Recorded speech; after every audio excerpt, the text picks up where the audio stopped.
He refused to touch any part of his salary for 3 years. उन्होंने refuse कर दिया, मना कर दिया टच करने को अपनी सैलरी। 3 साल उन्होंने जस्ट स्ट्रगल किया। It was the question of his self respect, ये उनकी सेल्फ रिस्पेक्ट का सवाल था। He was not ready to give up his principle, principle क्या होते हैं, सिद्धांत, वो अपने सिद्धांत नहीं छोड़ना चाहते थे। In the end victory was his, अंत में जीत किसकी हुई, उसकी। Bose now began the work which he made him famous, has made him famous all over the world. फिर उन्होंने वो काम करना स्टार्ट कर दिया जिसने उनको फेमस बना दिया दुनिया में। क्या वर्क किया, प्लांट की क्रेसोग्राफ की खोज करनी शुरू कर दी। ही हैड फ्रॉम बॉयहुड, बचपन से ही been interested in animals and plant life, and now his work in physics led him back to his old love. बचपन में ही उसका इंटरेस्ट था एनिमल्स और प्लांट में, और उसके फिजिक्स की जो स्टडी थी उसने उसको उसके पुराने प्यार के पास लौटा दिया। He had noticed that his wireless receiver showed sign of tiredness. Wireless receiver, wireless receiver क्या होता है, बिना जो वायर के होता है। किसके साइन शो करने लगा था, टायर्ड, मतलब पुराना हो चुका था। After it had been in use for some time but in some strange way got back its power after being rested. थोड़ा टाइम तो वो काम करता था, बट जब ज़्यादा पावर की ज़रूरत होती थी तब वो काम नहीं करता, उसको बीच में रेस्ट की जरूरत होती थी। Here was food for thought, the kind of thought from which great discovery come. कहता है कि थॉट, फूड मतलब कि जैसे शरीर को काम करने के लिए, बॉडी को काम करने की भोजन की जरूरत होती है, सोचने के लिए। Here was food for thought, भोजन था सोचने के लिए। The kind of thought, thought की किस्में। फ्रॉम विच ग्रेट डिस्कवरी कम, जब हम सोचते हैं तो कोई ना कोई ग्रेट डिस्कवरी जरूर होती है। Until the end of middle ages the world was looked on as one beautiful unity created by God. कहता है कि मिडल एज, मध्य वर्ग के अंत तक द वर्ल्ड क्या देख रहा था, ब्यूटिफुल यूनिटी, यूनिटी एकत्रता किसने क्रिएट की थी, गॉड ने, मतलब सारी दुनिया इकट्ठी रह रही थी। Man believe that every one in the world from man to rock and stone had its place and purpose. आदमी विश्वास करता है कि दुनिया में जो भी कोई चीज़ है, चाहे वो मैन है, चट्टाने हैं, पत्थर है, उनका अपनी अपनी जगह है, उद्देश्य है दुनिया में। The discovery of Galileo and Newton change the world picture. Discovery जो गैलीलियो न्यूटन साइंटिस्ट थे ना, उन्होंने जो डिस्कवरी की थी टेलीफोन की,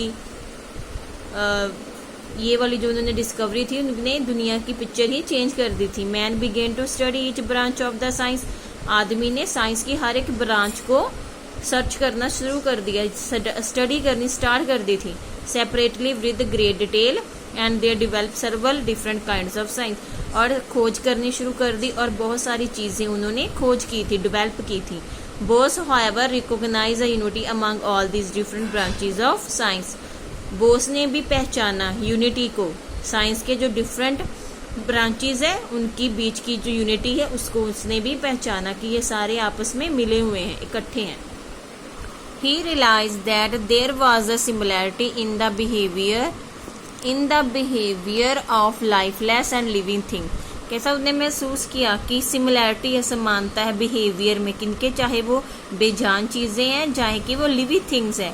it was however not easy to convince other. Convict होता है दूसरों को भी सहमत करना अपने विचारों से, ईजी नहीं था। People hold on their old believe.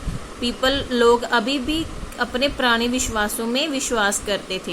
And do not like to change them, और उनको चेंज नहीं करना चाहते थे। Both suggested that the animal, vegetables and minerals kingdoms were one and had a great deal in common.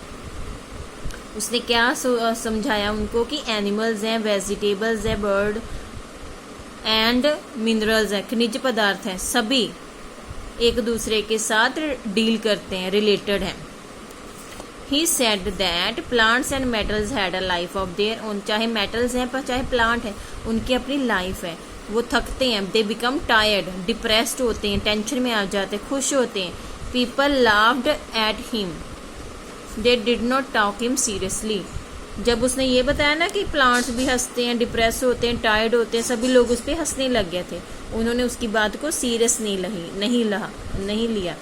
Bose new he was right, Bose को पता था कि वो सही है, एंड ही प्रूव इट, और उन्होंने इसको प्रूव कर दिया। To begin with he designed and built a machine, सबसे पहले उन्होंने एक मशीन बिल्ट की, डिजाइन बनाया, उसको बनाया, which recorded his findings with maximum exactness. Exactness क्या होता है? सही। उन्होंने पहले एक मशीन बनाई जिन्होंने रिकॉर्ड की, उसकी जो खोजें हैं। दिस वाज द क्रेसोग्राफ, कौन सी मशीन थी ये? Crescograph. The imaged instrument which record the growth of the plant, इसने क्या रिकॉर्ड की थी? प्लांट की growth. It magnifies that the movement of the plant tissue 10,000 times, movement कितनी बार होती है प्लांट के टिश्यू में? 10,000 time. And can record the reaction of plant to manure, manure क्या होता है? खनिज पदार्थ जो उनके अंदर हम डालते हैं, कि वो रिएक्ट करते हैं जब उनके अंदर खनिज पदार्थ डाले जाते हैं, नॉइज आवाज की तरफ भी रिएक्ट करते हैं। एंड अदर स्टिमुलर, स्टिमुलर क्या होता है? जब भी कोई उनको रिएक्ट करता है, रिएक्शन करता है। The crescograph prove that Bose had not been wrong, जो मशीन थी उसने सच कर दिया था कि बोस सच है और झूठ नहीं बोलते। It shows that plants have hurt and are capable of feeling, उन्होंने शो कर दिया कि प्लांट में हर्ट होते हैं और वो फील करते हैं। The crescograph indicate the plant have a keen side, कि उनमें तेज दृष्टि होती है देखने की, और रिएक्ट करते हैं rays of light and wireless waves, light की तरफ रिएक्ट करते हैं और लहरें, कोई भी तरंगे उनकी तरफ आती हैं तो उनकी तरफ रिएक्ट करते हैं। The machine prove that plant have special sense which tell them of the approach of a stranger, कि मशीन ने ये प्रूव कर दिया था कि उसमें अंदर स्पेशल सेंस है, जब भी कोई उनके पास अजनबी आता है तो वो उसको पहचान जाते हैं, उसकी तरफ रिएक्ट करते हैं। The story of his great scientist will not be completed without some mention of his concern for India and her people, he had a deep faith in the intelligence of his countryman. कहता है कि ये story को हम खत्म नहीं कर सकते जब तक हम साइंटिस्ट का उसके देश के प्रति प्यार और उसके लोगों के प्रति प्यार के बारे में बात नहीं करते। He had a great faith in the intelligence of his countryman, नागरिकों पे, अपने देश के नागरिकों पे बहुत विश्वास था, उनकी इंटेलिजेंसी पे।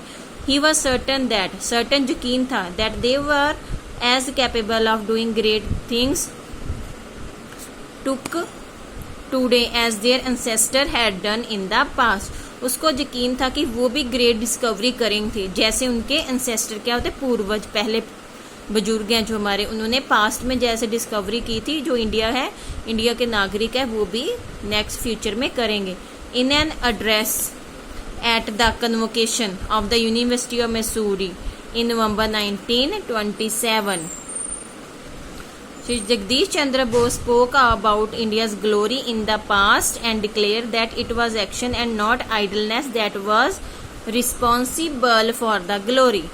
कहते हैं कन्वोकेशन हुई थी यूनिवर्सिटी की मसूरी में 1927 में, तब उन्होंने बोला था इंडिया के बारे में, इंडिया के ग्लोरी, शानदार जो भी रिजल्ट है, मान है, सत्कार है, उसके बारे में बोला था।